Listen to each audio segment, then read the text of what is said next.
ज्योतिष की एक अन्य शाखा है अंक ज्योतिष।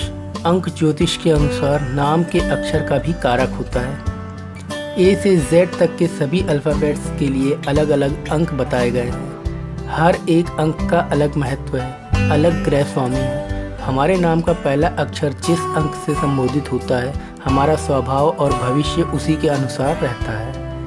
वी इंग्लिश अक्षर वाले लोग इस बात को गहराई से अपने जीवन पर लागू करते हैं कि हम दूसरों को सम्मान देंगे तो ही हमें सम्मान मिलेगा।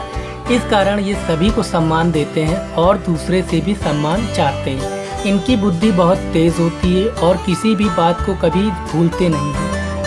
ये लोग बातचीत में पारंगत होते हैं और इस कारण अपने निर्णयों पर दूसरे को भी आसानी से राजी कर लेते हैं। दोस्तों, अगर ये वीडियो आपको पसंद आई हो तो लाइक करिए, दोस्तों के साथ शेयर करिए। अगर आपने ये चैनल अभी तक सब्सक्राइब नहीं किया तो सब्सक्राइब कर लीजिए।